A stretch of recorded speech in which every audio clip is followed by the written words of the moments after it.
इसकी एक कहानी सुनाता हूँ आपको। हाँ टॉल्स्टॉय के बारे में सुना होगा आपने, लियो टॉल्स्टॉय। हाँ, सुना है मैंने। लियो टॉल्स्टॉय सुबह 4 बजे उठे और वो चर्च जा रहे थे। रास्ते में बहुत कोहरा पड़ रहा था। चर्च पहुंचे, देखा चर्च में पहले से एक व्यक्ति मौजूद है। अब वो बाहर खड़े उस व्यक्ति की बातें सुन रहे थे और वो व्यक्ति अंदर प्रार्थना कर रहा था कि हे भगवान, मैंने बहुत पाप किए हैं, मैंने बहुत अत्याचार किया है, मेरे पापों को क्षमा करें, मुझे क्षमा करें, मुझे अपनी शरण में लें, है ना, मेरे ऊपर कृपा बनाए रखें।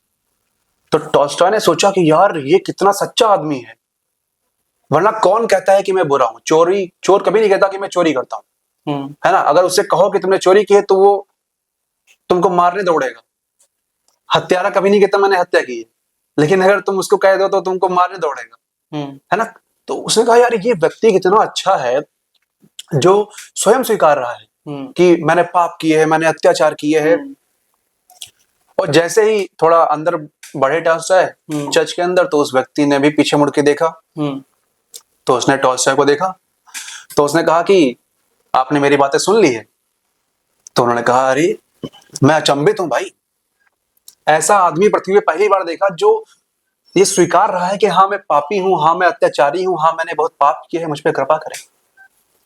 तो वो था उस देश का बहुत बड़ा धनपति था वो। तो उस व्यक्ति ने कहा कि ठीक है, तुमने बातें सुन ली है। टॉल्स्टॉय से उसने बोला तुमने बातें सुन ली है, ठीक है, लेकिन ये बातें मेरे और परमात्मा के बीच की हैं, तुम इसे कहीं बाहर मत बताना। अच्छा। वरना मैं तुम पे मानहानि का मुकदमा डाल दूंगा। टॉल्स्टॉय ने कहा यार ये क्या है, अभी तो तुम बड़ी अच्छी बातें कर रहे थे, पाप नहीं किया, और फिर तुम पाप वाली बात कर रहे हो कि मानहानि का मुकदमा डाल दूंगा। अभी कॉन्सेप्ट को समझने वाली बात है, कहानी कहना क्या चाहती है। अब वो व्यक्ति चर्च जा रहा है, ऐसे ही मुस्लिम जाता है मस्जिद, हिंदू जाता है मंदिर। हम मंदिर के सामने जाते हैं और हाथ जोड़ कर प्रार्थना करते हैं कि मैंने पाप किए हैं, मैंने अत्याचार किए हैं, मुझे माफ कर देना, मैं अपने पापों को स्वीकारता हूँ। उसने पाप किसके साथ किया होगा? एक मनुष्य के साथ। बेईमानी किसके साथ की होगी? एक मनुष्य के साथ। लेकिन वो मनुष्य से माफी नहीं मांगता है। वो चर्च जाके माफी मांग रहा है। क्यों? क्योंकि वहां कोई है ही नहीं। क्योंकि ईश्वर नाम की कोई चीज है ही नहीं थी उनपे। तो वो वहां नंगा खड़ा हो जाएगा, उसको कोई फर्क नहीं पड़ने वाला। उसको पता है